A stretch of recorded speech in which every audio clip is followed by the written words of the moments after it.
What's going on, Player Profiler Nation? It's Matty Kiwoom. Welcome to the latest episode of Blue Chips, where Dynasty meets Devy, and we talk about it through the lens of college football. We are getting the superstars of Sunday in your zeitgeist, on your mind, in your game plan, while there's still the superstars of Saturday. Ladies and gents, we are in the throes of it. We are in the thick of draft season. Mock drafts coming out all over the place. Check out my mock draft 2.0 at playerprofiler.com. Last week's episode of the Blue Chips was me breaking down the 2.0. So if you want the video version, you can get that over at the Player Profiler YouTube channel. But Indy is a week away, and I'll be there. I'll be at the combine, getting in the weeds, getting down with the scouts, learning about these player evaluations, getting these things built up so that you, the listeners of Blue Chips and a Player Profiler, can master your rookie drafts. And we're going to start today. We are going to get into it today because what I like to do is I like to do some player comps for these rookies. So what I'm going to do is go over a handful of the guys at the top of my rankings. And I'm going to give my player comps. So that's what we're talking about on Blue Chips today. Player comps, getting prepared for our 2024 rookie draft. So let's get on into it.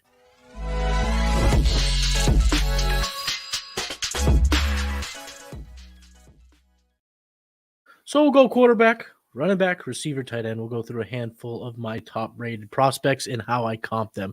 A little behind the scenes of how I do it. If you're new to Blue Chips, I want to get into that so that you know what you're getting into. You know how you can take this information, digest it, and then utilize it in your leagues, because this is the time we can get a leg up in Dynasty by game planning and getting ready for these players. And comps, in my opinion, are a good way for our fantasy gamers who might not be so familiar with the prospects that are coming into the NFL to get a nice baseline of how to look through it, how to look at these players. Who do they kind of look like while they play football? And then you can kind of look at their stats, understand a little bit about their game, and kind of build your evaluations off of these comps I'm going to give you today. And what I do is I give a player, and I don't mind going with the upper echelon players of the league. I will go with the tippity top, the best guys. And I know some don't like doing that because others, they like to get as accurate with their comps in terms of the scale of which their player could be. And that's great. But what I like to do is give you what I see when I see these prospects, who I see when I see these prospects. And then I will follow it up with something I like to call my projectability scale. My projectability scale is from 0 to 5. 0 being I don't have to project at all. What you see is what you get. This is the type of player that will be going to the next level. This is the comp you can make for this player. Might even be better than the player I'm comping them to statistic-wise, but it's play style. It is a spitting image. All the way to 5, which means projectability is a term that's used. How much has to happen? How much magic, fairy dust, a whizzy, a wazzy, has to go into this player for them to reach this type of comp? Meaning they might not, I don't know how fast they are yet. We have to look at kind of how they get drafted. There's a lot that still has to be projected onto this prospect for this comp to be a nice, realistic, basically a real fruitful comp. And like I said, 0s means they're there already. So that's how I get into it. That's why it's important. So why don't we just jump into the first guy today? I'm going to talk about Caleb Williams. Caleb Williams is 6'1", 215-pound quarterback from USC. He's a true junior. He makes all of the modern throws. He is dynamic while throwing on the run. He is electric at making plays downfield while he's on the run. But sometimes I think he relies on that ability a little too much. And when he does so, he can get himself in trouble. Last year, he had 4 interceptions while scrambling. That's the most of the top 6 quarterback prospects. So that's not good. That's something that he's going to have to clean up. He's probably the most impressive quarterback or prospect at the quarterback position this year, if not over the last few years. He really does have all the skills, all the things that we need to see when we're looking at a guy and potentially selecting him 101 in our superflex leagues. So my comp for him, and I just want to make sure that, again, these comps may sound jarring, both good and bad. this might sound bad to people, but I'll go into a little bit of the weeds why, and then you can use that information as you're kind of looking at Caleb Williams, prepping your rookie drafts, looking at these players. So my working playstyle comp, working is very important because it can change when I get more information, but his working playstyle comp for me is Russell Wilson with a projectability level of 0. So Russell Wilson, he is 5'11", 204 pounds.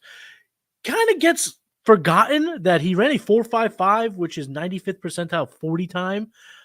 Caleb Williams does project to run 4.5s, low 4.5s, so the athletic ability will be there. Similar stature, but also how they play. Russell Wilson, when he was at his best, when he was most prolific, would be able to get out of the pocket, run strategically, get out of bounds, not necessarily be the weapon on the ground, but someone that can hurt you with his legs. And that's kind of how Caleb Williams plays. Obviously, the upside of a Caleb Williams is a lot higher potentially than Mr. Unlimited, but he is Mr. Unlimited, so maybe there's unlimited potential for Caleb Williams. He is going to have to make a few adjustments in the pros, like I mentioned. I don't want getting in trouble, trying to do too much, play too much superhero ball. There's a lot about Caleb Williams in terms of his off the field stuff that, to me anyway, suggests he kind of puts himself in the forefront. Whether that's good or bad, you got to perform for that to be good. So he's going to have to do that, and I think that the comp here for Caleb Williams is Russell Wilson. And at the end of the day, I don't hate it. I know it's going to make people sound like, wow, are you crazy? He's way better. I understand he may be better when it's all said and done, but as of right now, that's the player comp for Caleb Williams. Let's move on to Drake Maye. Drake Maye, 6'5", 220-pound quarterback from UNC. Last year, he threw over 3,600 passing yards, and he ran for over 400. Over his last 2 years, his 2 years as a true starter at UNC, right around 4,000 passing yards, 3,800, 4,000 passing yards on average, over 1,100 rushing yards in total over his last 2 years. And he's been not the most accurate, but he's flashed. In 2022, he had a 66.3% completion percentage. In this past year, 2023, he had a 63.3%. So when you average those two together, you're looking more like a 65%, which is fine. It's not the best. It's not the most accurate. Obviously, there are more accurate passers in this class. But then when you factor in the size, like I mentioned, 6'5", 220 in the athletic ability. He is projected to run potentially in the 4.5s. And at that size, that's going to produce a really good speed score at player profiler. I think he is going to be very athletic in his testing, and I think that's going to be very exciting. And now his working play style comp for me is, again, the opposite, I would say, of the last one. So the last one is going to make people feel like, oh, this is going to make people go like, you're dreaming. But I think the working play style comp for Drake Maye is not Justin Herbert. It is, in fact, Josh Allen. In the projectability level, I'm going to give it a 3. I don't think it's that outrageous to see a prospect like Drake Maye turn into a guy like Josh Allen. Josh Allen, 6'5", 237 pounds, so there is a about 20-pound advantage in terms of weight. But if you look at the frame of Drake Maye, he could add on 15, 20 pounds. Maybe 20 is a little expensive. Maybe 10 to 15 is more realistic in the first few years. But when you look at the athletic profile of Josh Allen, he ran a 4.75, so Drake Maye could be a little bit faster. And then when you look at his college production, it was very similar to how Drake Maye got it done. He was not accurate. His last 2 years at Wyoming, he had less than a 60%, 56% completion percentage each of his last 2 years in college. So there was a lot of projecting in Josh Allen's prospect profile. And then when you look at his rushing, he was highlighted by a season in 2016 where he had 513. But then the following year, before he came out in 11 games, so less games, he had 204 yards. 28 to 15, 16 to 6. Like I said, he wasn't prolific, even at a small school. But the size, the athleticism, it was there. And when you watch Drake Maye play at UNC, he doesn't play with the calculated, the robotic pass downfield. He plays like I've said this a number of shows, and I'll keep it. He's got that yeehaw. He's got that cowboy in him. He's got that, I'm going to jump over you. I'm going to stiff arm you. I'm going to lower my shoulder. I'm going to run to the left, but throw crazy over the middle. I'm going to run to the right and throw to the left. I am going to play a little bit of that cowboy style, which is what makes Josh Allen so prolific in games. Now, I'm not saying Drake Maye is a future perennial quarterback one, but I do think that is in his range of outcomes. So when I give the player comp, I'm okay going lofty with Drake Maye because the intangibles are there, the tools are there, and maybe most importantly, the size and athleticism is there for the Josh Allen comp. So Josh Allen with a projectability of 3 is my working playstyle comp for Drake Maye. Now let's move on to my number 3 quarterback of the day, Jayden Daniels. Jayden Daniels was probably the toughest quarterback to comp of the guys I'm going to get into because he's 6'3", probably going to be right around 200 pounds when he weighs in that combine. So tall but skinny. Crazy prolific season this past year where he was over 1,100 rushing yards, 3,800 passing yards, and had 40 passing touchdowns, only 4 picks. He was unbelievable, but he's been in the league. He's been in college a long time. This is going to be he just completed his 6th year, but it was really good. And when we look at his projected 40 time, we think he's going to run low 4.5s, maybe even crack 4.4s. So we're talking about elite level speed at the quarterback position. We're talking about the guys that are persona non grata when we're talking about mobile quarterbacks. We're talking about those guys with his speed. He's going to get the draft capital. He's going to go to the top of the draft. And when you look at his tape, you expect to see kind of a wild backyard style given the production in both rushing and passing. But I think when I look at him, he does look a lot more polished as a passer, accurate as a passer. I think the experience shows, the college experience shows in his playing on the field of his poise and his ability to break the pocket and run at the right times, but stay in the pocket and throw downfield in the right moments. So I really like Jayden Daniels as a prospect. I think he could be someone that even gets into my top 2 at quarterback when the process is said and done, especially after seeing his testing. And my working play style comp for Jayden Daniels is Lamar Jackson. I do have the projectability at a 5 right now because when you're talking Lamar, you have to be talking 100 percentile speed. You have to be talking 4.4 speed. You have to be talking about a guy who can put on the weight to have a frame similar to Lamar Jackson. Another player that kind of came to mind when I was doing my comps was Robert Griffin. But I think that given the projectability scale, it allows me to put out a comp like Lamar Jackson. Lamar Jackson wasn't the polished passer that Jayden Daniels is now. Lamar was not coming out of Louisville, even after he had his Heisman season. But the athletic ability, the ability to dominate with his legs is just something you have to take into consideration, something you have to be careful of when evaluating a prospect like Jayden Daniels. So my working playstyle comp for Jayden Daniels is Lamar, but a projectability of 5 because I need to see the 40 time. I need to see the weight. And when I'm in Indy, one of the things I will be looking for is the frame. How does he carry his frame? Does he look like someone who can take some hits? Because the difference of a Robert Griffin to Lamar Jackson was that knee injury. The knee injury derailed the player.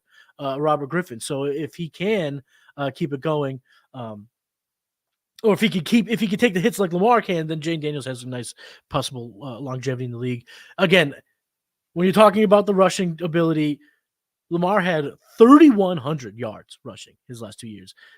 So that puts him in a level in of himself. It's just such a prolific number that's why I had to go with the 5. So Jayden Daniels, player comp, Lamar Jackson, but I got to give it a projectability of 5 because there's just, like I said, a lot that I am projecting on this comp. But enough.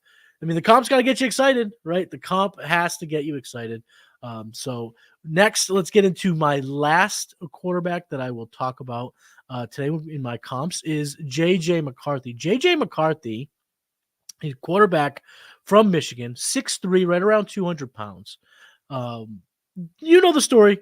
If you've been following along the narratives in the fantasy community, the prospect community, it's that there's a tug of war happening with J.J. McCarthy. Is he not so talented, so much so that Michigan hid his inability to make plays by rushing the ball a ton, winning on defense to be national champions? Or was that he's such a good team player that he was willing to take a back seat for the game plan, for the win, for the name on the front of the jersey, as opposed to the back? When you watch his tape, I think it suggests it is thoroughly the latter. He can make throws. He can throw receivers open. Whether you watch Roman Wilson's tape or you watch J.J. McCarthy's tape, what you'll see are throws where he's not wide open, but he makes a catch because J.J. McCarthy throws him wide open. And he's coming off a season where the numbers aren't electric. I'll give him that. But the throws are certainly professional throws. And the fact that he left early does suggest that he was getting good counseling from the draft council, that he will be a sought-after prospect. We're already in the conversations for him going off the board to Minnesota at 11. So he's knocking towards a top 10 pick. We'll see him at the combine. We'll get to see if that frame looks NFL ready, if the arm looks NFL ready. I think we will, because he's shown to be accurate. He's made really, really strong downfield throws. And one of his best qualities, which I think the NFL loves, is his ability to attack downfield while scrambling. While rolling out, he's able to get the ball to his receivers very accurately with zip.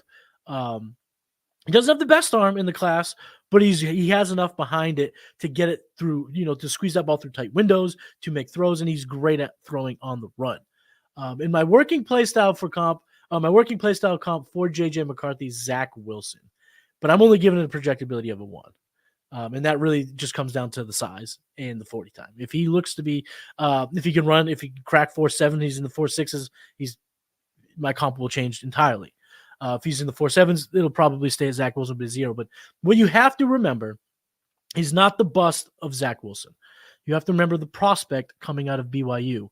This is a kid, I'm talking of Zach Wilson, coming out of BYU. He had 3,699 passing yards, 33 touchdowns to 3 picks, and had a 73.4% completion percentage. He was athletic. He had a cannon for an arm. Remember the term, ladies and gents? Mormon Mahomes. That was ridiculous at the time. I said it at the time, but it was said by many because of his ability to throw downfield, throw on the run, make the Mahomes throws. Now, when we fast forward to today, why is it good, in my opinion, that this is why is Zach Wilson a good comp for J.J. McCarthy, is because J.J. McCarthy comes from a better school. The worry for Zach Wilson was competition at BYU, and it proved to be a major factor. He was playing the best of the best at Michigan. He was a national champion, undefeated quarterback at the University of Michigan. 3 losses in his entire tenure in college. This is a blue chip prospect from jump. This is not a guy who had a good year and came out and was a number 2 pick. This is a guy who was one of the highest rated prospects in Illinois, went and played in Florida at IMG his last year in high school, which is like a factory for producing professional athletes. And this guy has the pedigree and the wherewithal to develop the proper way in the NFL. And that is going to be a fundamental difference between Zach Wilson and J.J. McCarthy in McCarthy's favor. I love J.J. McCarthy. I've loved him throughout the entire process. I said it before, and I'll say it again. Nix and Penix left the door wide open for him to swoop and become the QB4 in the class. And I have cemented him right now in my QB4, and it's going to take a lot for me to change that, because I like what I saw when I watched his film. I think he can make all the throws. I think his processing is going to be strong. His leadership is going to be strong. He's going to go good program, hopefully to good program. That'll be big for his development. So I love J.J. McCarthy, and I really think he's going to be a top 4 quarterback in this class. Let's move over to running backs now, the fun ones. First guy I'm going to talk about is Braylon Allen, 6'2", 238 pounds. This kid is a beast. Now, what is going to be a massive factor in how we see this running back is his athletic ability. There's some that I've seen project him running a 4.6, mid 4.6s. That's going to put him in more of the Tyler Algier style, I would say. But because his early declaring early for the draft, he's only 20 years old, which is crazy. There's so much that you could project on this player, which is why I was okay doing it. After back-to-back seasons of 1,200 rushing yards, he capped off his college career with 984. So a little downturn, but also he had a lot less rush attempts than he had. It was clear that they were not using him in the same way from year to year, which is fine. And I'm okay with that because one thing he did show throughout his 3 years in college is an evolution in the passing game, a development in the passing game. 2021, 8 receptions. 2022, 13 receptions. And this past year, 28 receptions. So we're seeing him get better. On film, he looks like he has good enough hands to continue that development in the passing game. And at that size, if he could prove to be a little bit faster or have a little bit more burst, then maybe some are projecting. I think this is going to lead him to be the clear running back one in the class. And I truly believe that he got advice that he is going to be sought after as a top 2 or 3 running back in the class with solid draft capital because he had every chance to just go back to school, dominate again, and maybe be the number 1 running back next year. Because again, this guy's young and has been dominant from jump. And my working playstyle comp for Braylon Allen is Najee Harris with a projectability of a 1.5. So I'm not really projecting a ton. But Najee was 6'1", 232, so similar frame. I ran a 4.57 at the combine. So that doesn't make him a speedster. That's only 56 percentile. It's barely above average. So that gives wiggle room for Braylon Allen. I think that if he runs faster, of course, the comp gets more lofty and gets more and more impressive. But when you look at Najee Harris in college and how that translates to the NFL, I think that's where we should get excited about Braylon Allen. Najee Harris, in his first 3 years at Bama, didn't get a whole lot of playing time his first 2. His first real stint of playing time in 2019 had 27 receptions. That's his 3rd year. That's about the similar scale that Braylon Allen had. Now, when he went back for his final year of college, Najee Harris bumped that up to 43, which I think made him a first rounder. He was well balanced. He could catch the ball. He could run the ball. And I think that's what jumped him into the first round. I think if Braylon Allen went back, we could see a cap of around 30, 35, maybe push 40 receptions. And then we are talking about him being a 0 projectability when it comes to Najee. The frame is there. The speed, I think, will be there for the comp. And I think the draft capital will be different based on the more complete prospect coming out that Najee was. But that doesn't mean that Allen can't go to a team that uses him as a pass catcher, maybe sparingly at first, but he can develop in that role and become a bell cow that we love in fantasy. So Braylon Allen, working play style comp right now is Najee Harris, but a projectability of 1.5. So I think it's going to be pretty on the nose with that one. The next running back I'm going to talk about is Jaylen Wright. Now, Jaylen Wright is going to be my flag plant running back as of right now, pre-combine. I'm seeing the community, both fantasy and NFL, he's getting helium in those circles. He's getting it. They're chasing that prospect already. So I don't know if it's going to be regarded as a sleeper. Right now I'm as my running back 2. So I will be probably the high man as of now, but that could change after the combine. So when we look at the prospect, 5'11", 205, true junior. So a true early declare. That's a good enough size to be a productive running back over that 200-pound threshold. He had the most breakaway runs and the highest yards per carry in the SEC last year. He had the second highest rated PFF run grade in the SEC, 16th in the entire nation, including all FBS teams. And when I watch him on tape, he has great balance. It seems like he can withstand a arm tackle, run through arm tackles and sustain being bumped and stay on his feet. You have to wrap him up and pull him down to tackle him. He's got horsepower. That's all I can say. Kid's got horsepower. He runs hard. He speeds up before getting hit, and that allows him to break tackles, allows him to punish his defenders, and he doesn't look like he's fun to tackle when he does that. Can you imagine a guy with that type of build running full steam at you and not slowing down amongst contact, speeding up, looking to lay your ass out? Like I said, currently my running back 2. I love him in the class. I think right now he has a projected, he's probably projected to go around the 5th round. If you look at mock draft database, I expect that to go up in my mock draft 2.0 that you can get at playerprofiler.com. I do have him as my number 1 running back off the board. Like I said, I am absolutely planting my flag on Jaylen Wright. And my working playstyle comp is Isaiah Pacheco. I only have a projectability of 1 because the real hurdle in that prospect profile is the 40 time in speed score. And he's projected to run a 4.3. What I've seen out of the projections for Jaylen Wright going to the combine next week is he's going to run in the 4.3s. So he's going to have that speed because I project was in the 4.4s. I think he'll have better draft capital, but the draft capital does leave some flexibility. That's why I have it at 1.5. I don't think I have to project a ton. He just has to go to a team that's going to give him a chance, and if they do, he's going to produce and be someone that we want in fantasy, just like Isaiah Pacheco, even though he was a 7th-round pick, is still very fantasy relevant. Coming off a running back 2 season, he was running back 15 on a points per game basis. I believe it was right around that. So he's right around running back 2, prime time. You were able to get him in the 2nd or 3rd round of your rookie drafts. So this is the type of guy I'm planting my flag now. If you have rookie drafts, which is psycho doc, you can probably get him there. 2nd or 3rd, he's been going in the 2nd routinely on the FutureCast mocks. Check those out. So yeah, that's what I got there for Jaylen Wright. Isaiah Pacheco 1.5. The next running back that I'm going to talk about was one of the running backs I had the most fun looking at because he looks real good, even though he's coming off a down 2023. But that's Trey Benson. That's my running back 3 right now.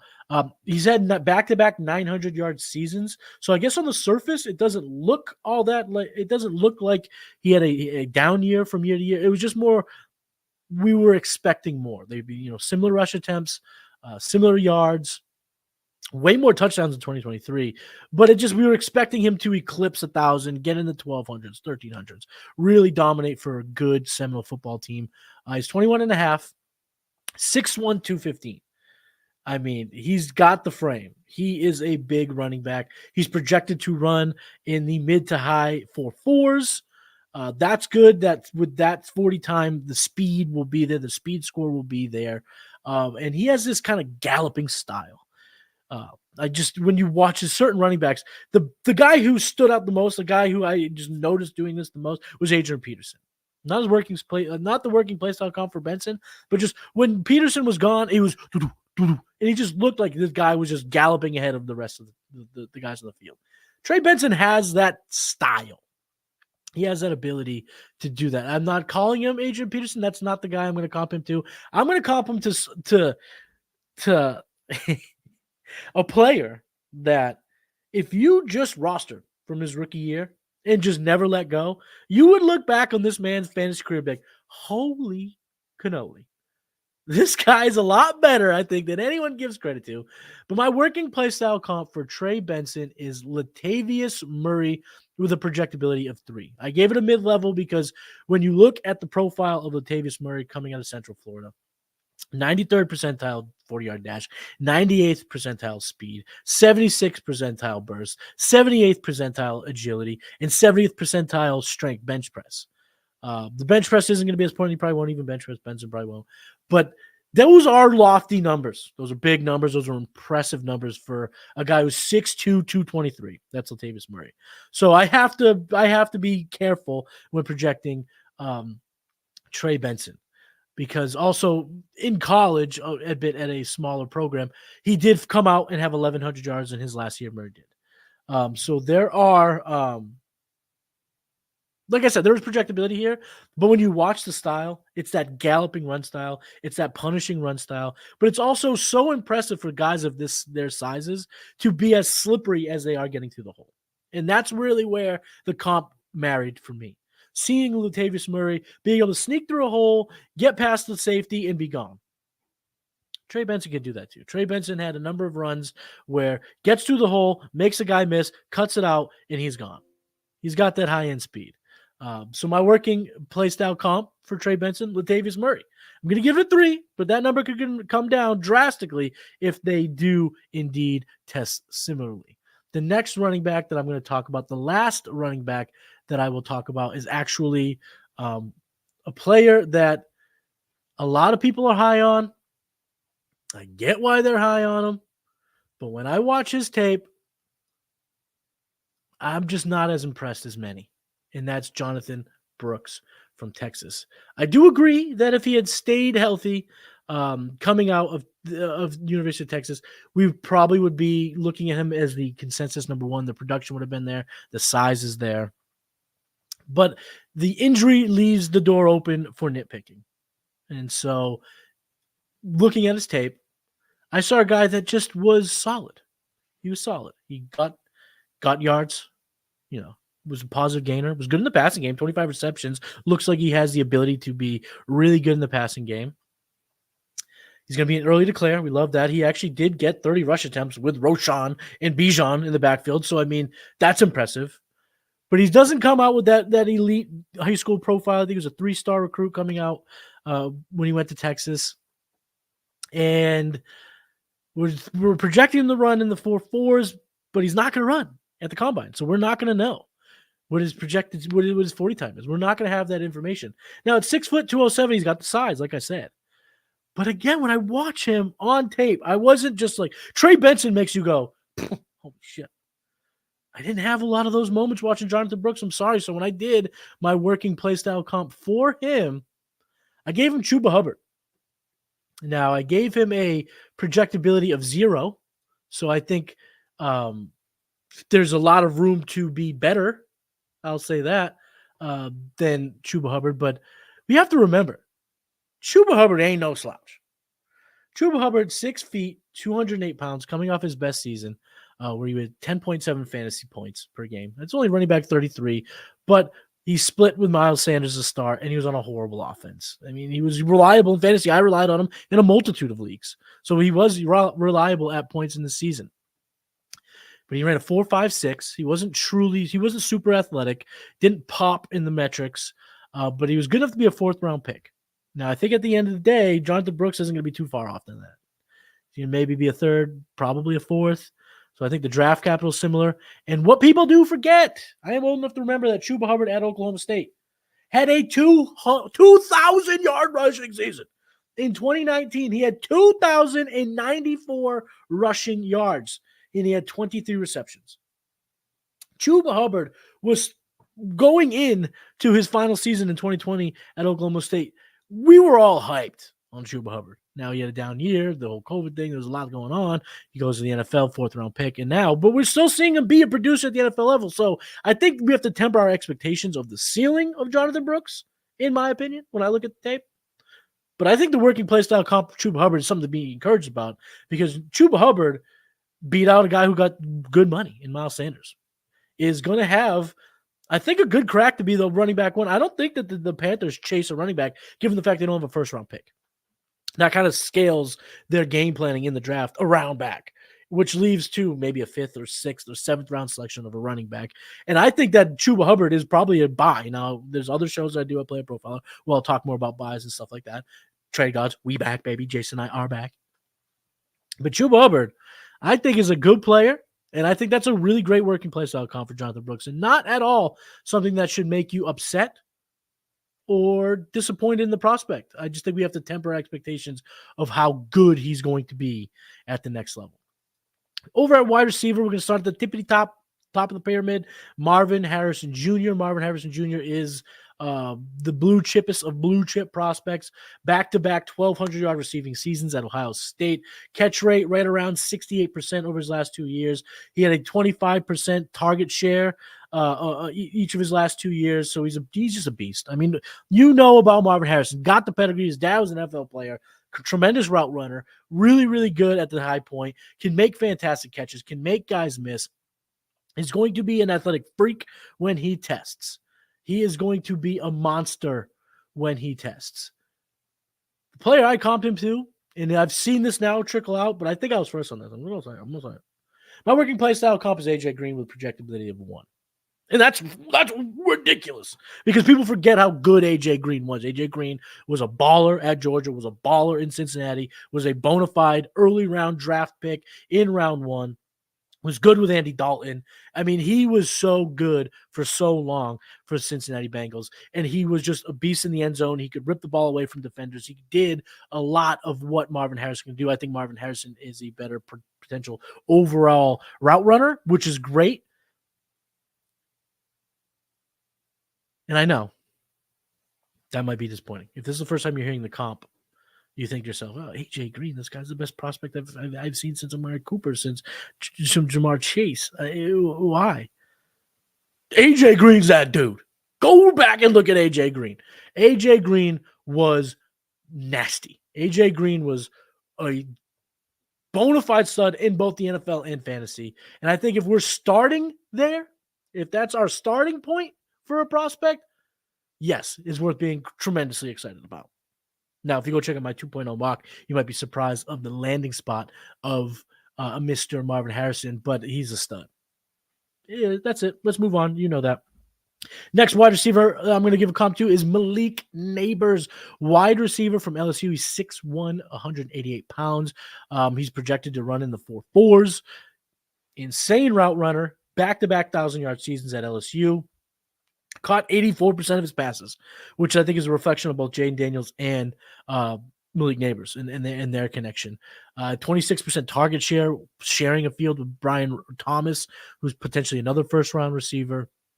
89 receptions, 1,500 receiving yards, one of the highest yards per route run in college, one of the best, one of the most compiled yaks in college. Truly a complete wide receiver. If Marvin Harrison was not in this class, he would be the undoubted wide receiver one. We'd be flooding we would be flooding our teams with draft picks to try to get Malik Nabers, as we are with Marvin Harrison. Now, I think that this is a unique situation where there's not two, but there's three elite prospects. We'll get to the other one next. But when we're looking at Malik Nabers, I can't help but see my freaking favorite style of receiver.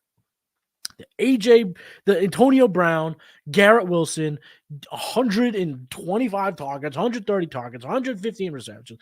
I just can't help but see a PPR monster. And that's why my working playstyle comp for Malik Nabers is Stefon Diggs.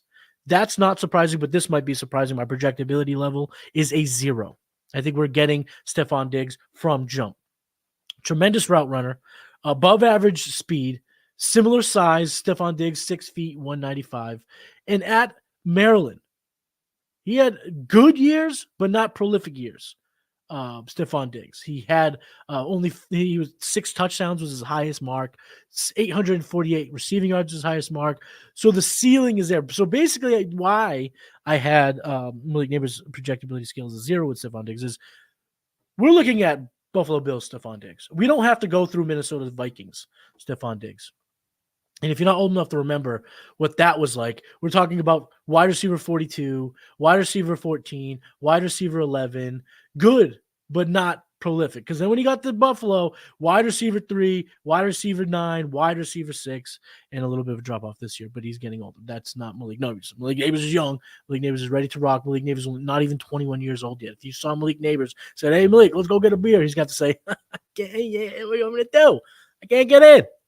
Which is we want young breakouts in the NFL. We want young prospects that can develop. Malik Nabers, I think, starts off at a Stefon Diggs type of level. And I think he's just so good. He's so good. The next wide receiver is the third wide receiver of this elite tier, according to my rankings at this current time, and that's Rome Odunze. Rome Odunze, 6'3", 200 pounds. Should run in the high 4.4s. We'll see what the turf looks like in Indy. Is it a fast turf, slow turf? But he should run in the 4.4s. Only 21 years old right now, coming off a 1,500-yard receiving season. Had only a target share of 15.3%, but he was sharing the field with Jalen Polk, McMillan, Dylan Johnson. Like to get a target share over 20 in this offense would have been probably too unrealistic, but he made the most of it with only that 15%. 1,500 receiving yards. Great downfield attack. I mean, this kid he really showed improvements in his contested catchability. And I think he's going to be dynamic at the next level. I think he's more than just a deep threat. I think his athleticism and his development has proven that he is going to be good immediately at the NFL level. 84th percentile breakout age, perfect. And then my working play style comp, again, save your tomatoes, don't throw them at me, is Devontae Parker. Projectability level of a 0. I'd go negative if possible. But it's just tough to comp. It's tough to comp because he's a little taller, and I don't think he's going to be as much of a dynamo as Ja'Marr Chase, but that seems to be the type of expectation that's being put on him, so I understand that. But Devontae Parker, you have to go back in time to remember that this guy was the 14th overall draft selection in 2015. He was projected to be a stud out of Louisville. And he's still in the NFL. So even though he didn't reach the levels of superstardom, of fantasy ability, all that stuff that we would hope a 14th overall pick would have reached, guy's still in the NFL. Guy's still performing at a decent level. I'm a Patriots fan, so I'm not going to give him too much credit because I thought he stunk this year. But Devontae Parker was 6'3", 210 pounds coming out of college. Had 3 years in a row where he had over 700 receiving yards. But for Louisville, that was kind of impressive. And then in only 6 games his last year in college, 855 receiving yards. It only played 6 games. Only had 43 receptions. So we saw the big playability. We saw what he could do. He was coming in years in 2012 and 2013, double-digit receiving touchdown years. So he was great, and he was derailed by injuries and off the field kind of work ethic stuff was rumored. But he had a young breakout age, 73rd percentile breakout age. He was dominant in college, 93rd percentile college dominator rating, and was 80 percentile, 40, 91st percentile speed. He was a good prospect. He was an impressive prospect, and so was Rome Odunze. So that's why I have a projectability level of 0. So I think we could be pretty impressed with that, given what he was coming out of Louisville and what we hope and what we project Rome Odunze to be coming out of college. Now, the last wide receiver I'm going to talk about is not someone who I have ranked as my wide receiver 4, but someone I knew I needed to dig in more. And when I did, he could become my wide receiver 4. He could. And I've been the low man on him here at Player Profile, but there's a lot that I am projecting. A lot. And I'm talking about Keon Coleman. 6'4", 215 pounds. Did not have truly productive years in his surface stats at Florida State, nor his analytical metrics at Florida State. And the question is, why? Question is, where's the disconnect? Why isn't he a producer given what he's put on film? Because what he puts on film is impressive.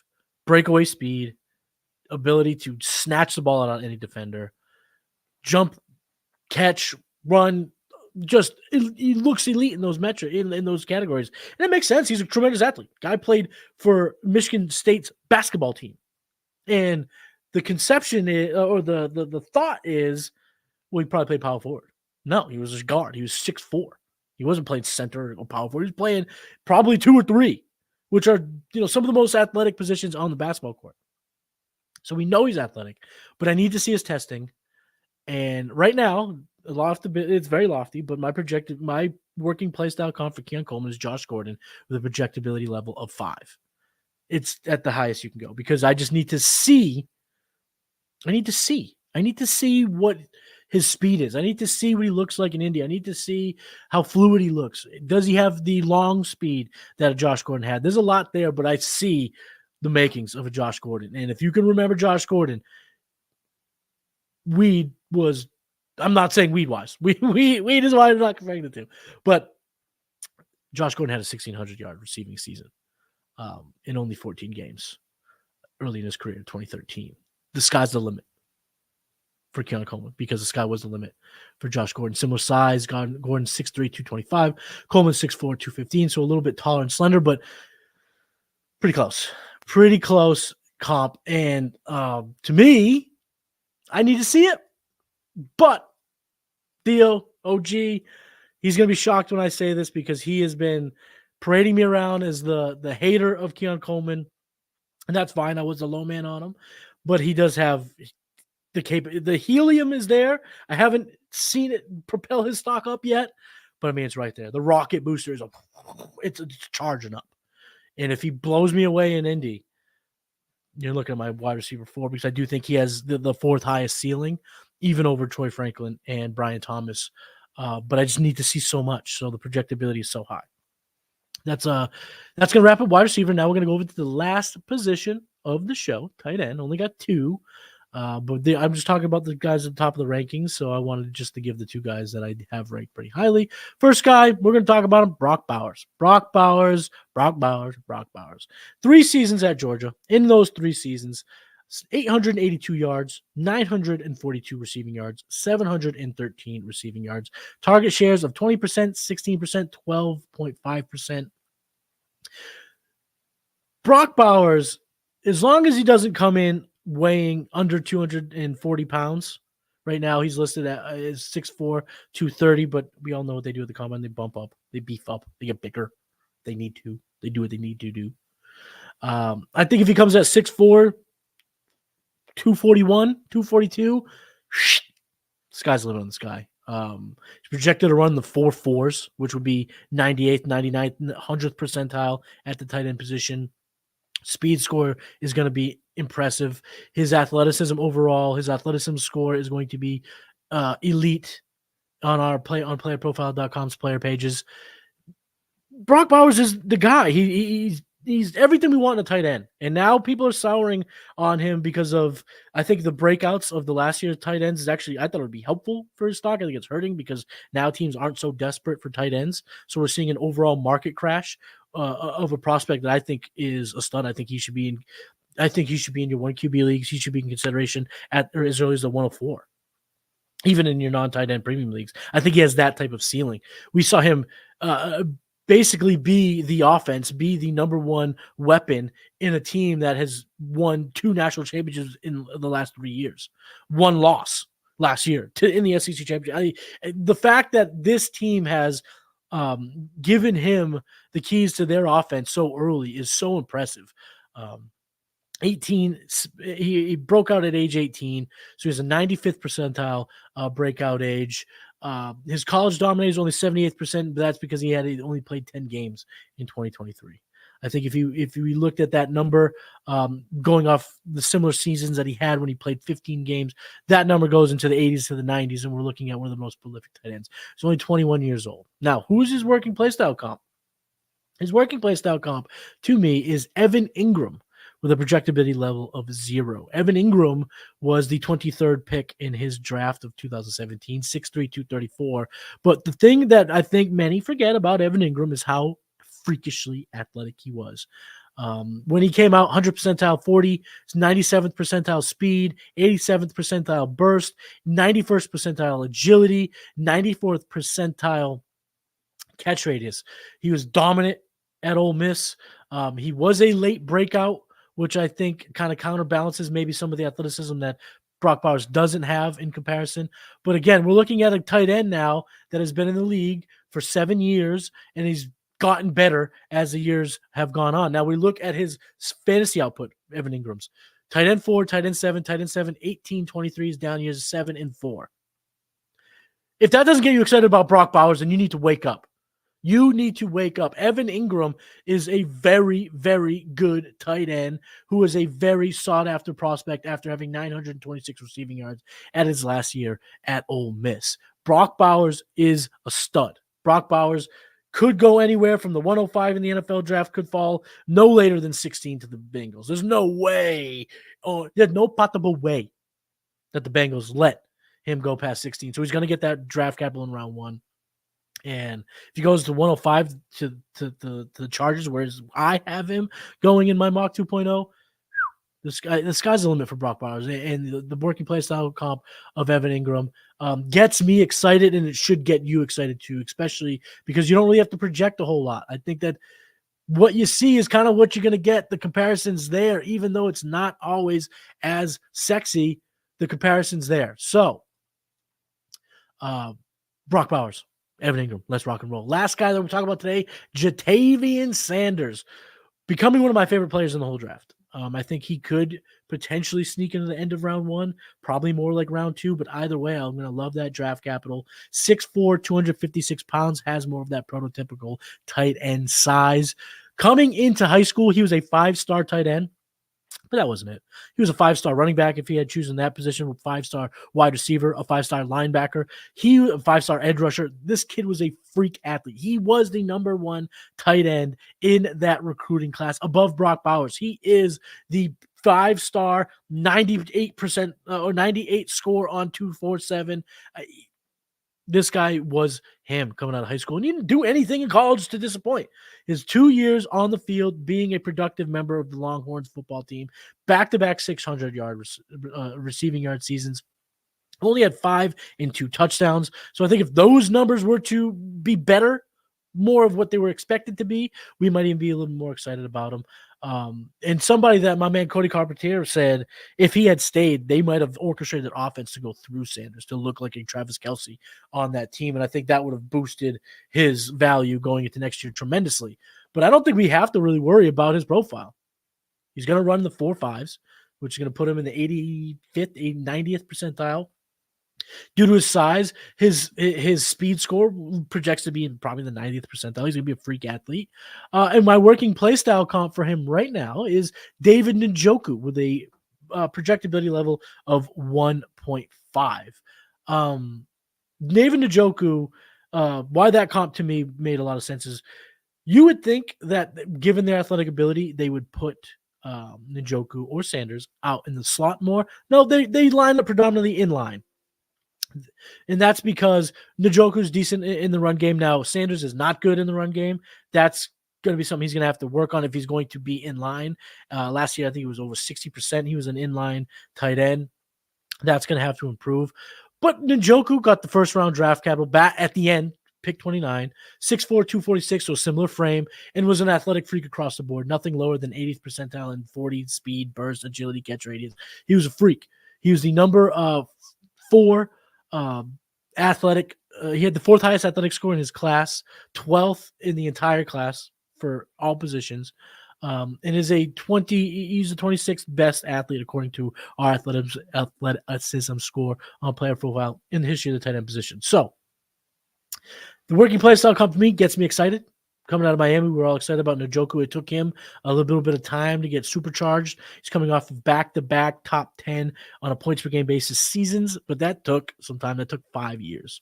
Not until his 6th year did he pop. But he still got that contract, still is playing. And I think that it should lend a whole bunch of excitement for Ja'Tavion Sanders, because if he's entering the league, and he's not even 21 yet either. So if he's coming in with that young breakout age, that young prospect, that moldable prospect, I think he could pop in year one. And if it takes a year or so, that's fine. We saw Trey McBride take a year to marinate, and now he's one of the most sought-after tight ends in Dynasty.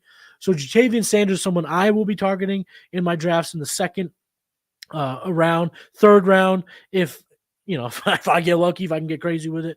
But I think he's going to set on the second round of our rookie draft. So Ja'Tavion Sanders, working play style comp, David Njoku. And that's the show. Ladies and gents, you can follow me on X. I'm at Matty Kiwoom. Make sure you're following or subscribe to the Player Profile YouTube channel. Like this video. Leave a comment. I'll get back to you. I love interacting with everybody. And get ready, folks, because you're about to see a lot of Mr. Kiwoom. Trade Gods is back. The game plan is back. Blue Chips is running.